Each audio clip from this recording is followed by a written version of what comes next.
So, good evening. I'm Beth Martin, and I'm a senior lecturer in environmental studies at Washington University, and I'm privileged to be able to teach the International Climate Negotiations course, which my students who attended last year in Bonn are going to be on the panel this evening. So I'm going to invite the panelists to come up and get seated. And as they're coming up, I encourage each and every one of you to think about things that you might like to ask the panel. We really want this time to be a discussion back and forth where they can share some of their experiences with you on the international level and what they've seen, and on the local level with what's being done here. I've seen the film a couple of times, but a couple of things struck me tonight that didn't strike me before, and it's one of the things I like about when you watch things over and over.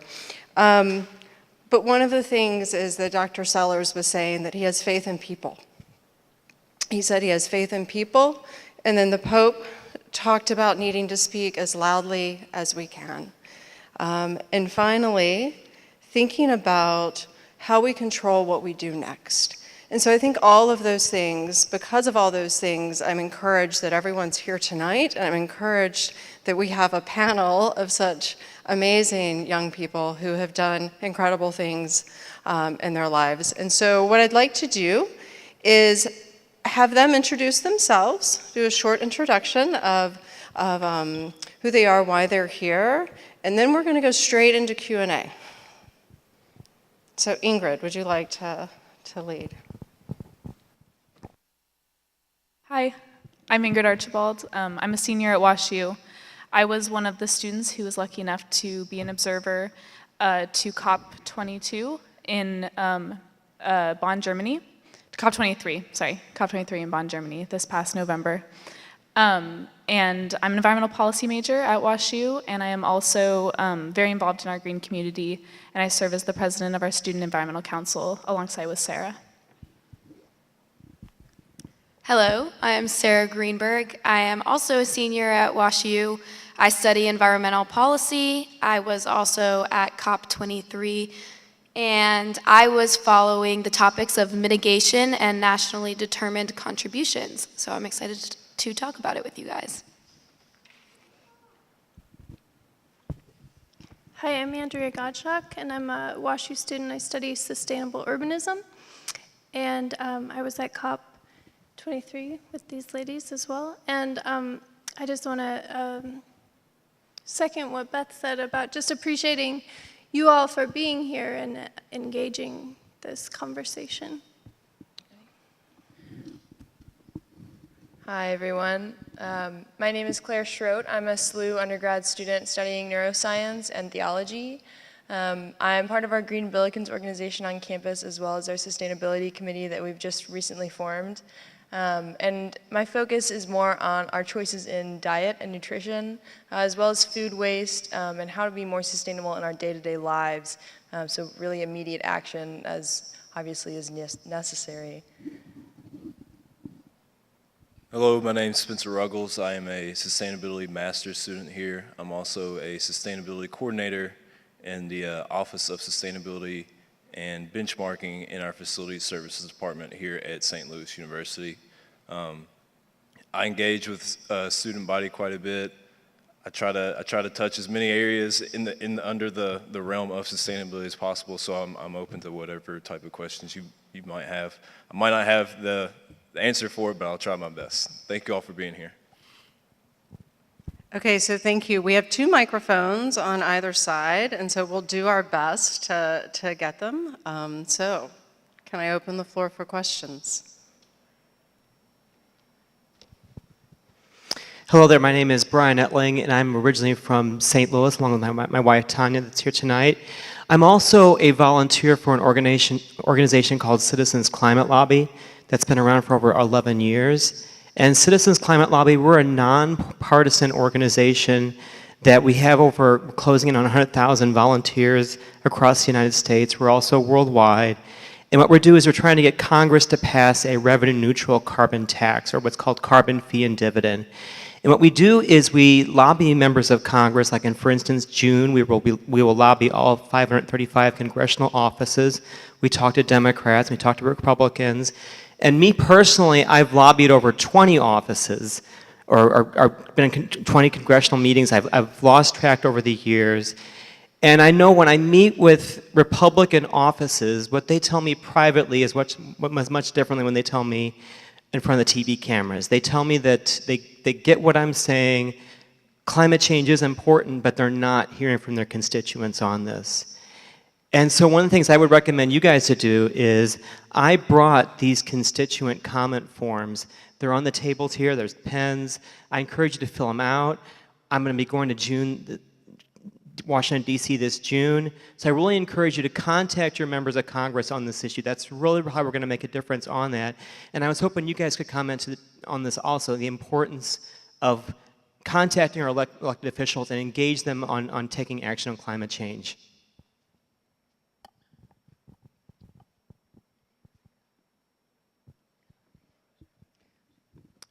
I guess from that, one of the biggest things that I see, and one of my good friends is involved in getting younger people to register to vote.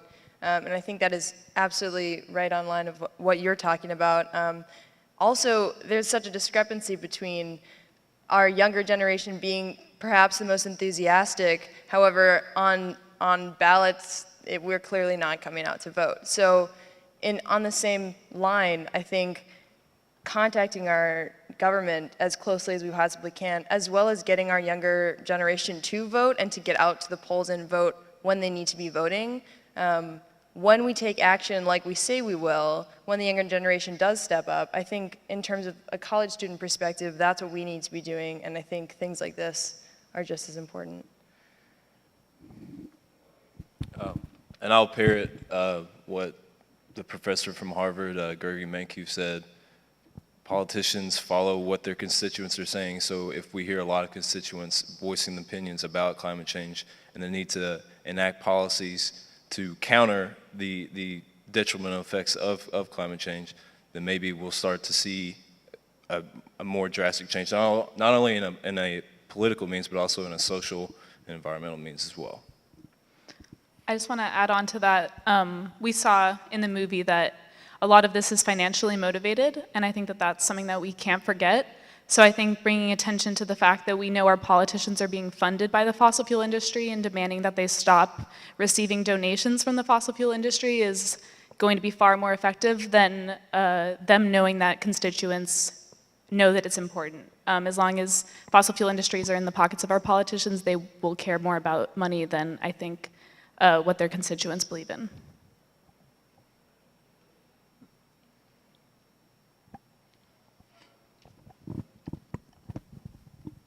How come nobody in the film talked about getting rid of subsidies to corn, cigarettes, St. Louis baseball Cardinals, the Los Angeles St. Louis Rams, and every other sporting company? If you take all the subsidies that these state, county, and city have given to all these people, you could build your own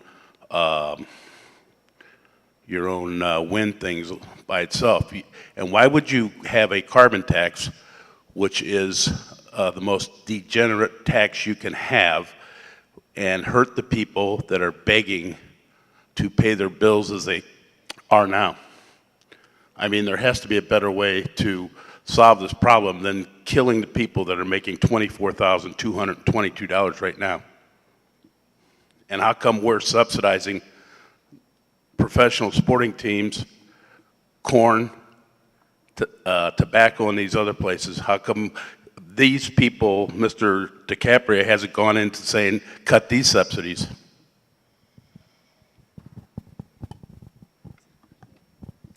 Thank you for that question. I think that was a really good topic to bring up. I agree that there is a crazy amount of subsidies going to a lot of things we don't fully believe in. Corn specifically, I think, is extremely interesting, especially when you look at the statistics quoted in the movie about 70% of our farmland going towards feed for cattle.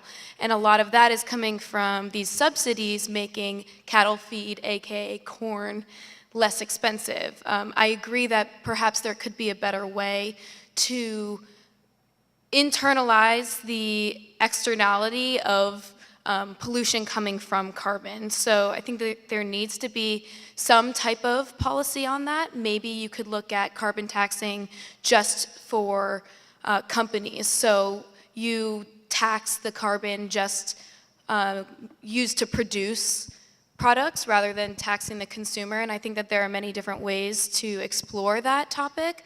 But I definitely think it's really important to look at taxing this, taxing carbon in general, because it is, in a way, a subsidy by not taxing it, because there's such a large impact on society.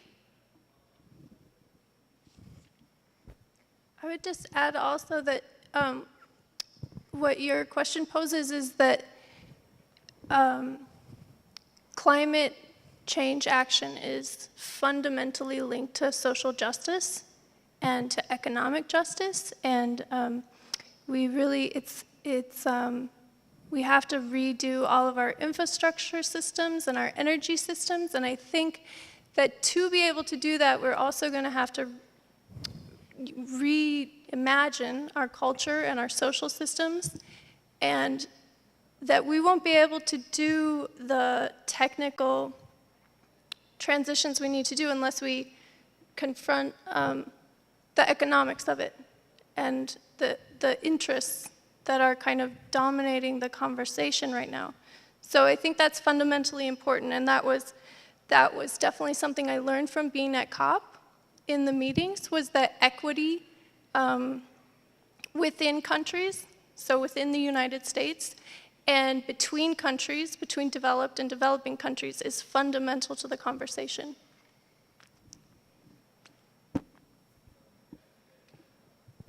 Hello, I'm Jay Fish. I teach urban ecology up at the University of Missouri, St. Louis.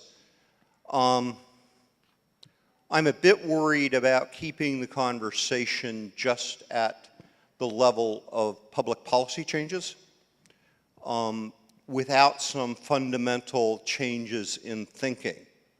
I think this is what the ecological civilization movement, which is tied to China's environmentalism, also is here in the United States. I'll be interested in what Dr. Mary Evelyn Tucker has to say more about this, but I think we need to be doing some more fundamental changes about, I don't think we're going to rethink agriculture by changing corn tax. We're going to rethink agriculture by shifting diet and then looking at ways that we get smarter about the agriculture we're doing. So for example, in Olathe, Kansas, they're doing things to look at polyculture. In other words, let's get away from monoculture. Let's look at coming up with a new grain or grains. First time that we have domesticated a grain or any plant food in 3,500 years. I think let's not demonize everything. Beef is an issue, but I do prairie restoration.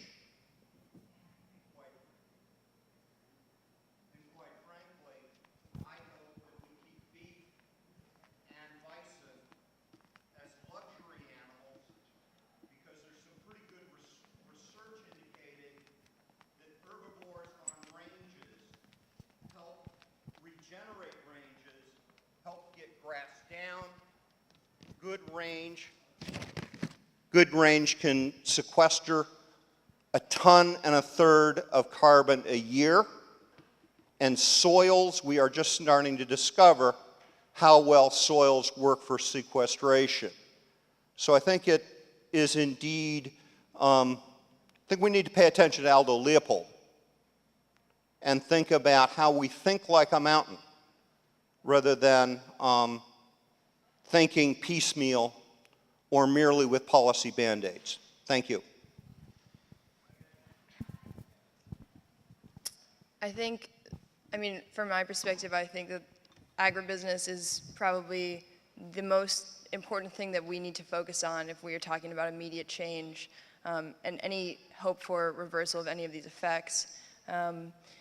In terms of the intersectionality of this issue, I think this is probably the biggest place, especially in the United States. I mean, we, not only from the standpoint of reducing beef consumption, but in terms of our actual health as a country, this expands much, much further than just methane emission. So if we look at both the health effects and how the United States easily outruns any other country in cost of health care, we have to think about, you know, what is the reason? Why are we sending so many people to the hospital? Why is heart disease killing our country when it is completely preventable by diet? And those two issues are completely linked to meat consumption. So although, and I completely agree, I think that policy change is one thing, but obviously it's very long-term, hard to achieve, and doesn't always follow through, whereas lifestyle change and mindset, especially in the younger generation, which is why we are all here, is possible and is immediate. And I think in some ways, if at least in the past 5 or so years, I've noticed an extreme shift towards a more vegetarian diet, a more plant-based diet is actually more of a fad than anything else, but it's sticking.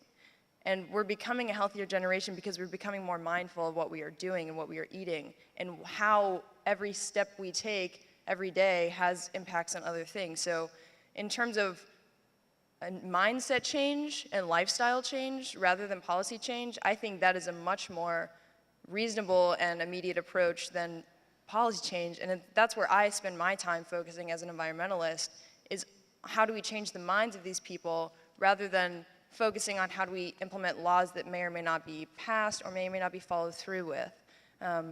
In terms of the science behind laying down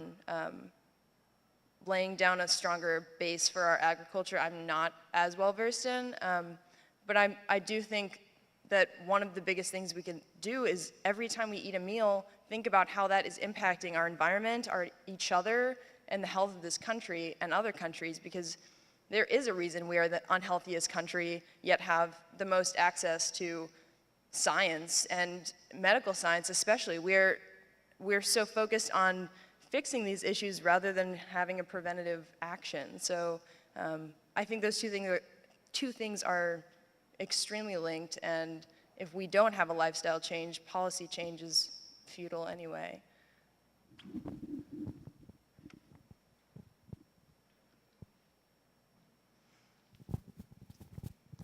Hi, I'm Hannah. I'm an undergraduate SLU student. And I was wondering, I mean, Claire and Spencer, you're more than welcome to, I don't want to limit you all in this question, but if the people from WashU and that attended the COP delegation, if you can talk like kind of going off a change in thought and around maybe differences in policy, the differences that you all observed in the international climate community as compared to the national or absence of national climate community.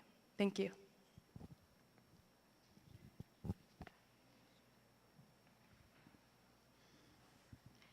So from what I understood, the question is differences in other countries' national policies compared to ours. And in the mindset. So just the first example that came to mind, I felt like I was living in a history book when I was at the conference. There were so many policies that are considered incredibly progressive and so environmentalist and crazy in America that have been just the norm in many countries for decades. Cap and trade, carbon pricing.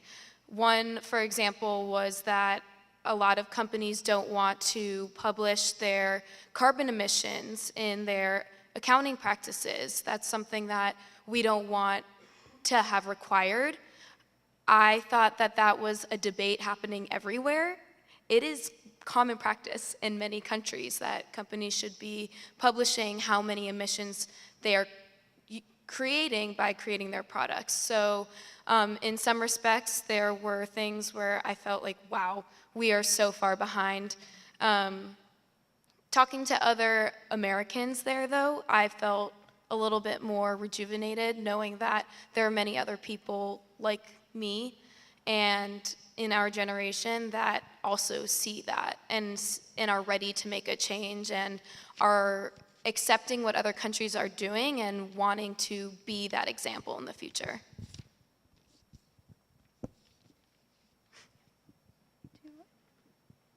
I think the COP meeting is, I think about this in scales. There's different scales. And the COP meeting is like the global scale, where people come together from all the countries to kind of share best practices and fill out the architecture, right? So we went the year after they laid out the architecture. And what I saw was them trying to figure out, like, okay, how do we do it now? How do we do this? And all different countries are coming from all different places into the project. So, you know, there's different groups, and so it's a place to share best practices. But they absolutely need us. Nothing works without us doing things. We're the kind of, I mean, if they're the architecture, the frame of the car, we're what makes it go. And maybe actually let's use a bicycle as an example rather than a car.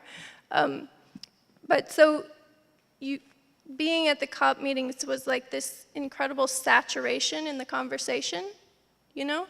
And then leaving there, like flying out of the meetings was this sort of dissipation of the conversation. And that's why I think that like moments like these are really important, because we get to be together and we get to talk about this and think about this together and kind of acknowledge with each other that this is real and it's not a conversation, it's not a topic that you just run into in the headlines all the time right now, right? So it's easy, and it's actually a very difficult topic. It's really an existential crisis for humanity. So I've found that to be a little bit challenging, you know, as I've learned about it.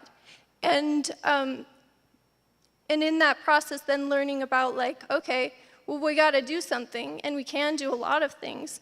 And where do you do things? Like we've talked about policy, and we've talked about the city and different mechanisms. So thinking about how all those different scales interact with each other.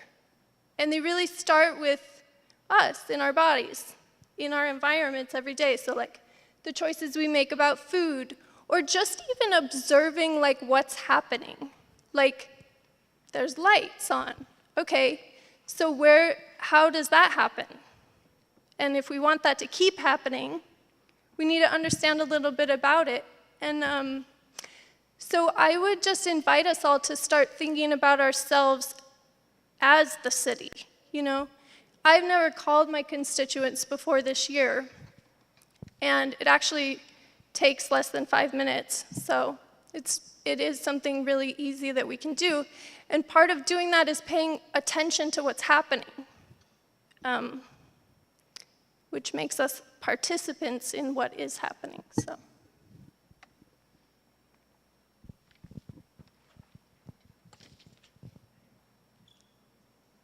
Okay, then I'm going to ask a question. Oh, that's okay. No, I have a long list. So. I completely agree with the notion that policies and things aren't going to get us where we need to be in time. However, I think there are things that can be done that can be accelerants along the particular things that we need to do. And the notion of pricing carbon, and I completely understand the notion that if you raise the price of things that people need to use every day, that can be have differential impact. The thing is, it depends on how you design that. And there are lots of smart people who have figured out that you can actually design that in ways where you not only don't hurt those making, let's even say, less than $24,000 a year. So just because the fact that you put a price on carbon, the way that you do that And what you do with the proceeds from that is what determines the impact it will have on people at all levels of the system. So there are definitely ways that you can have things that actually aid those who are struggling, so that that doesn't, that isn't a thing that's off the table if you care about people that are struggling. So anyway, but that isn't what's going to get us out of this, but it's things that can accelerate the things that we need to do once we decide we want to do them, and we want to do them quickly.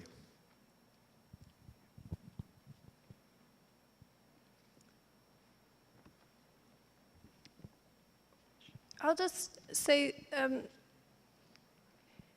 so there's all these ideas, and then we're individuals. And there's these systems that we're watching kind of unfold, and how do we interact with them? And I think one way we can understand our own interaction with these systems is through our relationships to institutions. So we all have a relationship to Ameren, for instance. And we, in particular, have a relationship with WashU. And these ladies were just quoted talking about the divestment actions by students at WashU. So that's our relationship with an institution, and so how do you leverage that into bigger actions? Because when you're talking about the carbon tax, I think it's good to point out like that there are, I don't know exactly about how that all would work, but Ameren is, we have to think about leverage points, and so we're all using electricity, but someone's making decisions about how that electricity is being made. And so kind of seeing the leverage points in the system, shifting them there. I'll add something to the conversation. I agree completely with what you stated. And we've kind of seen on a national level some of the results of different types of taxings. We've had investment and production tax credits that go toward wind and solar energy, and because of that, that has infused those industries with the ability to research and develop and create cheaper, affordable forms of renewable energy to the point where they are very competitive with these non-renewable energy sources like coal and nuclear, and they're competing and winning, and especially in areas where there's a lot of wind or a lot of sun going on. So if we do have something like a carbon tax, that provides a little bit of time for us to even devote more energy, time and effort, and research and development toward those types of energies where they get to the point where it's not even a question. They're the most financially responsible thing to invest in because they're just cheaper to build and put online. So whether it's a carbon tax, whether it's a much more progressive renewable portfolio standard at every state's, first of all, get all 50 states with a renewable portfolio standard and make them very progressive and far-reaching, then yes, we will see all those benefits in terms of diminishing CO2 levels, methane levels in our atmosphere, kind of like what a carbon tax is looking to achieve. And just one last comment on this. I think we are so focused on a carbon tax, but I'm not sure why the thought of taxing some aspects of the agriculture business, including beef, like why are we not, instead of subsidizing those groups, why are we not taxing them?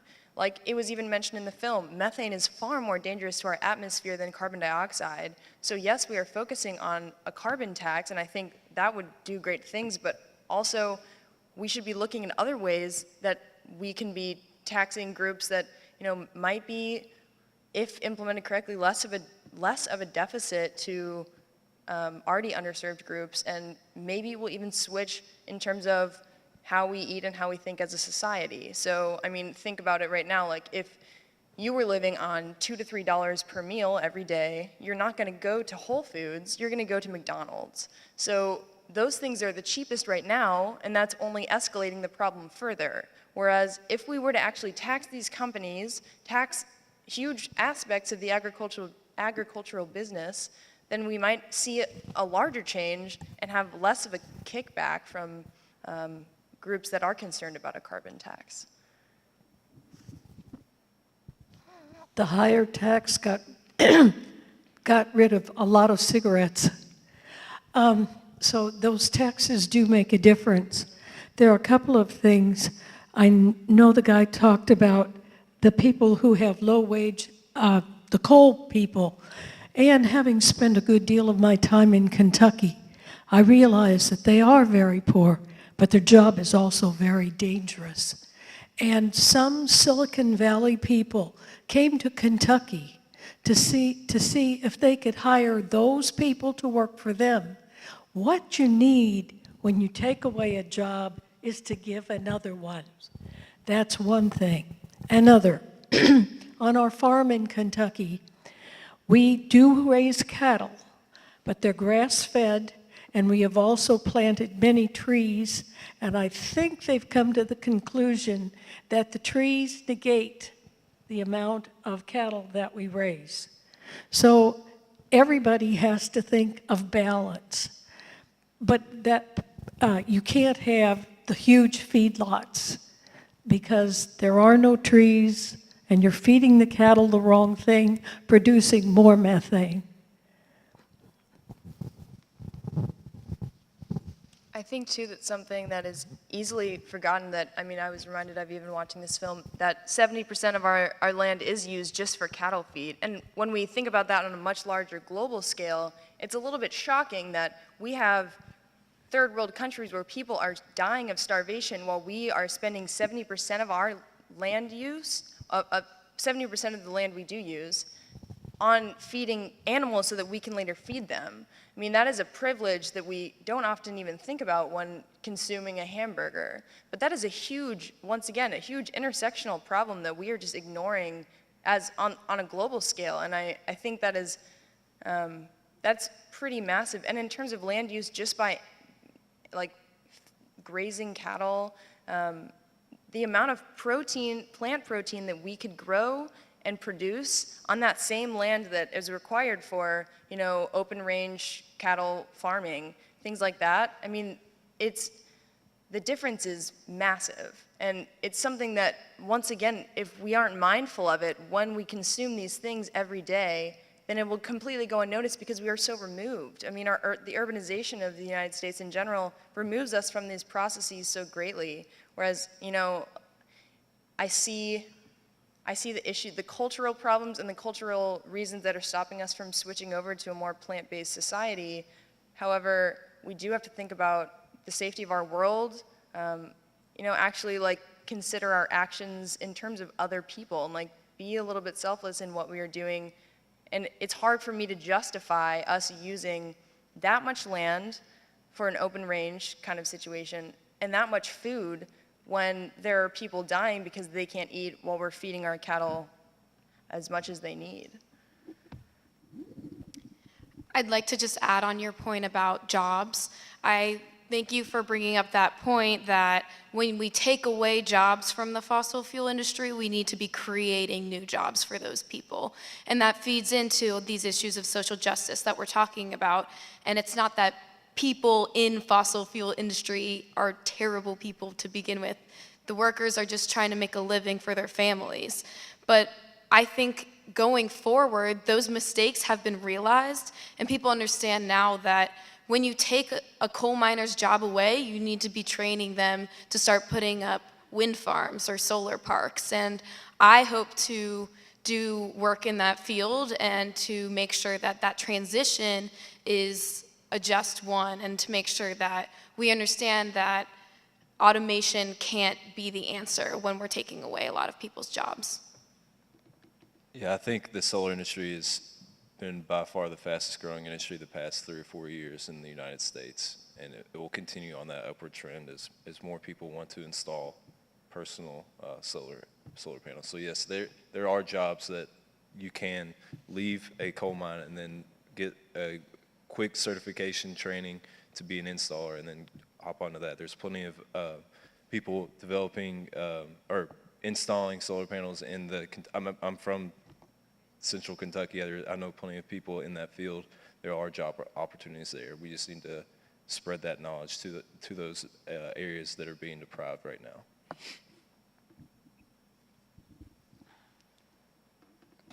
Hi, so I had a question. I know that the US has always had a bit of a strained relationship with climate negotiations, but especially this year that relationship may have gotten worse. And so I was wondering personally what it felt like to be a delegate from the US after the Paris withdrawal, but also generally what the mood was around that at the negotiations.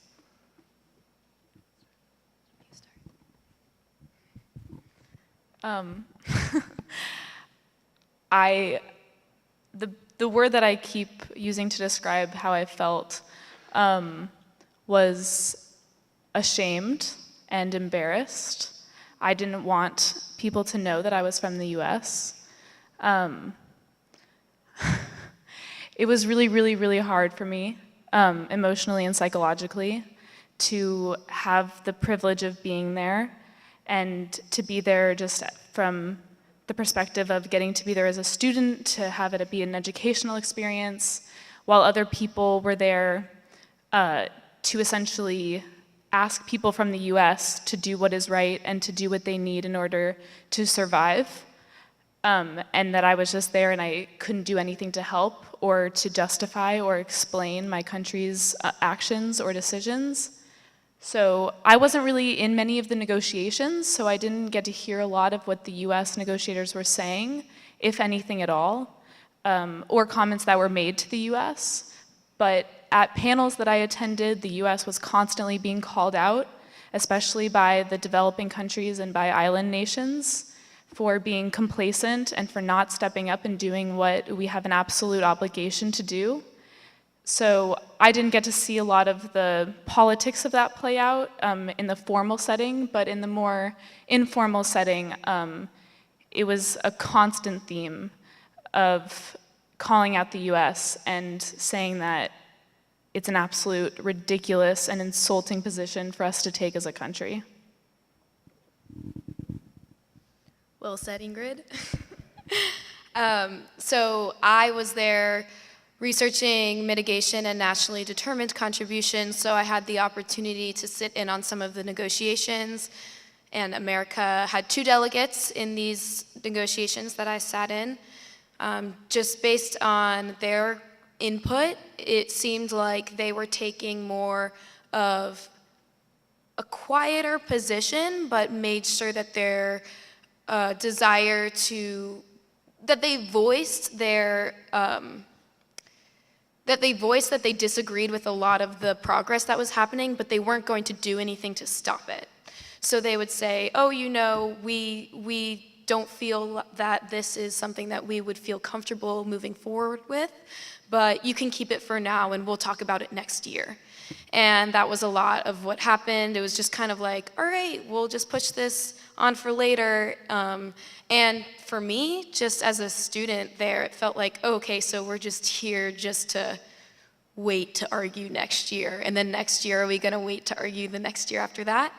And that was the most frustrating thing for me, was the timing, and people felt very calm when I felt that this was not a time to be calm. And so that was my perception of the United States in the negotiations.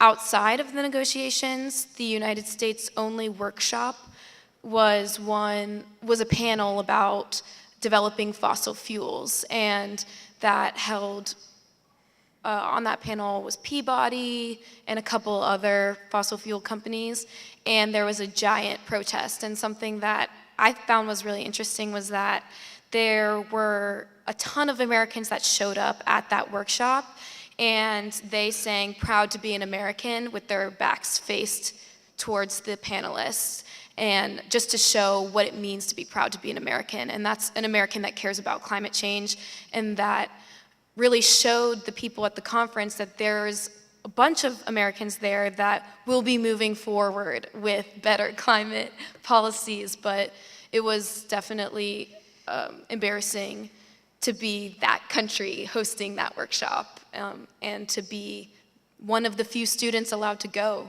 and to be a part of a country that's not even trying to make a better effort. So, yeah. Yeah, I definitely agree with what they've both said. As part of the course, to go to COP, Beth had challenged us with a assignment to write a paper on why it might have been a good thing that Trump had withdrawn the US from the Paris Agreement. So that was very challenging. I couldn't even imagine how to approach that. And what I ended up doing was looking at how it may have spurred action at other scales. So, and I learned a lot, and it was really interesting. So there's the camp we're still in is institutions, businesses, state governments, mayors that have agreed to remain committed and implement action in alignment with the Paris Agreement. So, and I think that's important because we were going to have to do that anyways. So right now, you know, maybe the EPA is being dismantled. We don't have federal support right now, but we have other scales where we have to operationalize this, and that's city scales and state scales. And we have certain cities and states that are taking the lead, like California and New York. They're making action that are going to serve to teach other states that follow how to do it, because we don't know how to actually do it yet. So we got to figure that out. So I found that heartening. And yeah, what you said about the protests. So like, there was also a pavilion that the U.S. put in, which we are still in, and there was some exhibits in there, but there were also protests happening in there. So I think these things are very dynamic within every country, and including ours. And you know, we have to go forward. Yeah, I'm talking to people. I can't remember what country this person was from, but some in Africa. And I asked what was the biggest challenge, and he said finance. Finance for developing countries to implement their adaptation and mitigation. That is the biggest challenge, and that was talked about a lot, was finance for developing countries. And so we just have to keep going. You know, we have to get out of the kind of habit of looking to one person as the leader. This is our country. We got to figure out what's going on, and we got to kind of redo it. And so we got to take that responsibility for being leaders. So we got to keep going. But yeah, it was anticipating going was.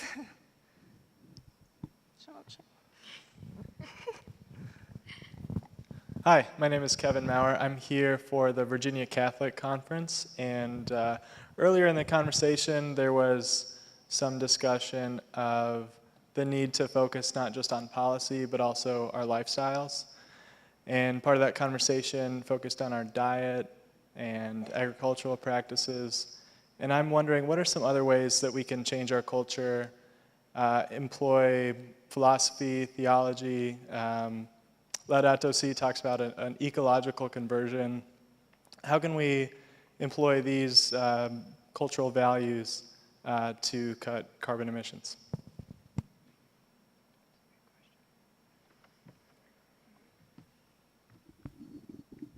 One of our questions mentioned Aldo Leopold, and one of his philosophies was land health and land ethic, and sort of kind of reconfiguring how you live your life and rethinking what are the important things. Are you here as a consumer of products here on the planet, or are you here to enjoy what you've been given and offered, which is this natural beauty, this landscape that we have outside? And that's one of the ways to do it, rather than focus on, hey, how many things can I buy that are going to make me look better, feel better, you know, something that's going to taste maybe a little bit better, it's a little bit more expensive, comes in cool packaging, whatever, it's shiny. Rather than focus on those things, focus on the things that are naturally endowed to us and we can actually enjoy. And that's one of the ways to kind of change that kind of a paradigm of how you view yourself on this planet. One way that I kind of like to alter my lifestyle in a variety of ways in terms of the environment is kind of, once again with that mindfulness, going through things that I interact with daily. So like yesterday, when I was getting dressed in the morning, thinking about, okay, so clothing, a huge part of my life, a huge part of everyone's life. How do I make that as sustainable as possible? And things like shopping at Goodwill or Salvation Army, small things like that make a huge difference if everyone agrees to join in. But it really does take a lot of internalization of society and thinking on that level. And also in terms of using what we have. So in this generation, at least, like social media is massive, and it's such a usable platform that we could have these changes spread quickly. So for instance, I could like use Facebook or something like that to express that day I was thinking about sustainability of clothing and how I could cut down on the production of a variety of different things just based on shopping where things have already been reused. So it's small things that you wouldn't really think of, but I think those are the ones that actually make the biggest impact. And I mean, that can expand to any part of your life. So maybe things that you used in your teens could then later be used for some sort of travel later on. And speaking of travel as well, I think one of the biggest things that we can do is to expose ourselves to these things, and by doing so, traveling not even necessarily out of the country, but just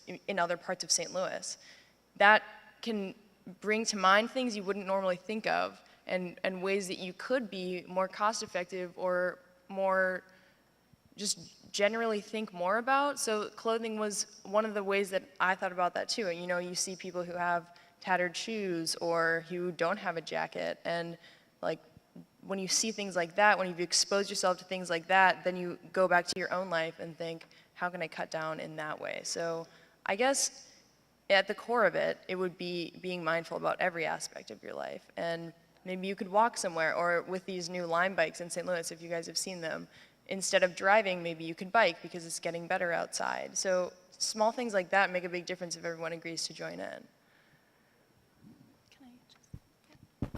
I was going to say beloved community. So just really thinking about how we want to be in community and who's the family, and this is a species thing, so I think we're all the family. And but also being in relationship with the land that sustains us. Oh yeah, going on that, it's like this. We have to take so much action so quickly, and I've had a funny experience where it's made me feel like going slower in this way. And I think that desire is part of what you're talking about observing what's happening. Just really being thoughtful about like how things work, and then looking for the right moves quickly. So one of my favorite quotes from the movie is when Leo says, the more I learn about this topic, the more I learn that I know nothing, something along those lines. And I feel very strongly about that, especially when it comes to these day-to-day things we can change in our lifestyle. So something that I learned just this week is about the shipping industry. So everything you get on Amazon, everything that is shipped from Europe that you buy in a store, the shipping industry is not included in the Paris Agreement. So anything on boats that are going through the oceans, it's not included.